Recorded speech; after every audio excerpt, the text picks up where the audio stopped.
Hello, everybody. Welcome to a late night football. Welcome to our match reaction show. And it's finished Real Madrid 2, Real Betis 1. Another win for Real Madrid. The machine keeps rolling on and on and on, doesn't it? Ken, it wasn't, I mean, to be fair, it's a strange one because I think Madrid could have scored three, four goals more. They had chances definitely to score, 4, 5 goals in this game. Yet for some reason, they didn't manage to, and actually let Betis have chances as well. So it could have easily finished like 5-3 or 4-2 or something like that. But I think Madrid deserved the win. I think overall they were the better team. I think Betis tried, and at times they got into good positions. Canales really played well. But Madrid just know how to win at this moment in time. Just find ways to win. That's all that is. That first goal, very well worked. Again, it was a simple pass really from Alaba, but the run from Vinicius is just good because he actually strays offside and he brings himself back inside onto an onside position, exploiting the space between the fullback and the centre half. He exploits that, and it's a nice pass. And then it's all about the finish, isn't it? Once he gets one on one, it's a wonderful finish. Vinicius, for me, I think over the last year and a half, I think he's been the most improved finisher in the game. I think it's definitely his wing play has improved a lot, but I think just his finishing as well has really improved a lot. When he's added end product to his game now, where he's actually scoring goals, and that's something that's very useful and very important, I think, for him as well as for Madrid, because for too long Madrid have been relying on Karim Benzema to get the goals, to get them the wins. I think having somebody take that pressure off of Benzema, I think helps. Because today, I don't think Benzema had a good game. I thought he was pretty average today by his standards. I think he was very, very average. And in times before this time when I meant Madrid had just drawn this game, right? They might have lost this game in the past. But now because they've got Vinicius able to contribute those goals, it makes a difference. And that's really important. But you know what? That goal that Betis scored was so uncharacteristic of Real Madrid because everything in that play is everything Madrid don't do. They switched off defensively when the throw came in. Militao, I think it was Militao, who gets kind of bullied off the ball by Borja, which again doesn't happen, but it happened here. I think it was Militao. And then it's a nice little layoff to Canales, and then Thibaut Courtois, I think he should be saving that. Thibaut Courtois should be saving that, and he doesn't. He lets it go through his legs. So to me, that whole sequence was everything that Madrid don't do, and it allowed Betis back into the game, 1-1, and you just wondered if Madrid were going to struggle. I did feel that their start was a little bit lethargic. But you know what? They responded very well. Madrid responded very well after that. They should have scored right after that when Vinicius had that chance and he blasted it over, put through on goal. By Rodrygo, he couldn't do it. There were so many other chances. Madrid were just passing them up. Benzema had a good opportunity which he blazed over uncharacteristically. There was a good save from Luis Silva as well for Tchouameni header as well. And then finally the goal comes. And the goal comes from Fede Valverde playing in midfield, which I've been saying all along. I think Fede Valverde needs to be a central midfielder. I was surprised he didn't start today in central midfield. My mistake is that Fede Valverde is a right winger is a good compromise, but him as a central midfielder is where his position is, and he makes a nice little late run into the box. It's a good pick out, I think, from Carvajal, and then it's a great cutback. And Rodrygo shoots. The goalkeeper should save it. I mean, Luis Silva should be saving that.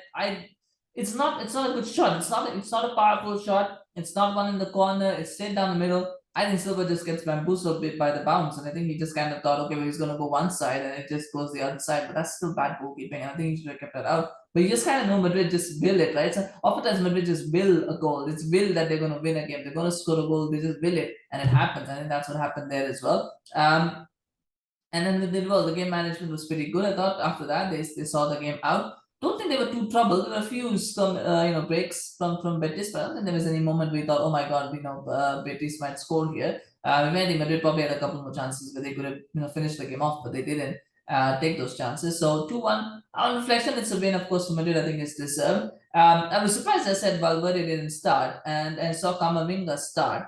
I don't think Camavinga is a bad player. I think Camavinga, the issue for Camavinga is he's got all the technical ability. He's got very good understanding of the game. His problem is his decision making is really, really bad. I think that's why he struggles. Because there were some nice touches and some nice flicks, but oftentimes you just felt he's in a position now where he would just delay the pass a little bit, or he would underhit the pass or overhit the pass or not pass to the right person.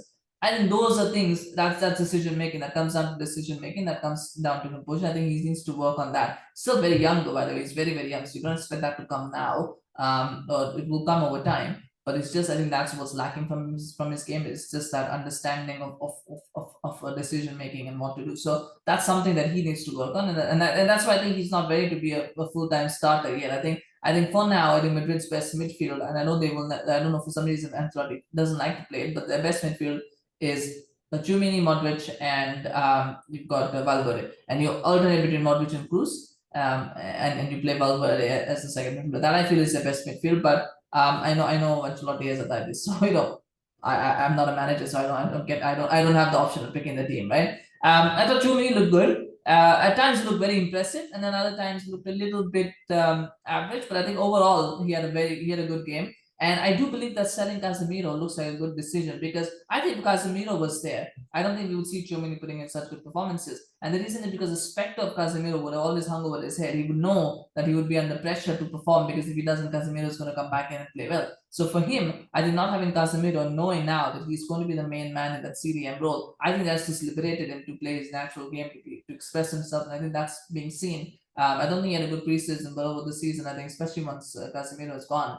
I think it's really helped him flourish. So I think that in some ways that might turn out to be a good decision to let Casemiro go, because I think Tchouameni is a fantastic player, and I think he's going to do really, really well for Madrid. I think he's starting to grow into his game. Vinicius was good. Rodrygo with the goal was good. I thought Militao was the man of the match, though, and that's surprising. I really think about the fact that they won 2-1 in a game where they could have won 3-1, 4-1, maybe 4-2, 5-2, something like that, big basketball scoreline. But to give it to Militao, man of the match, I think that's because he was very, very anticipatory of the danger that was happening around him. I think he knew, understood the game. And that's why when you win 2-1, you often have the defenders that take the plaudits, because I think Militao did really well in this game. So he was my man of the match.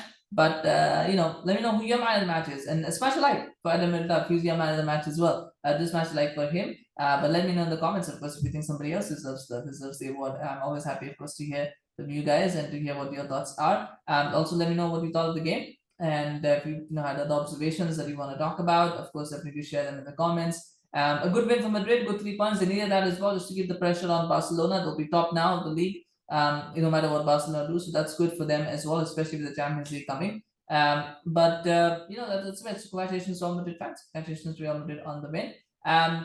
Thank you so much for watching. Do remember to subscribe to our channel on YouTube. Follow us on Instagram as well for Late Night.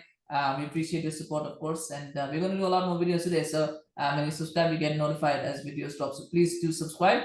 Thank you so much. We'll see you again soon. Bye bye.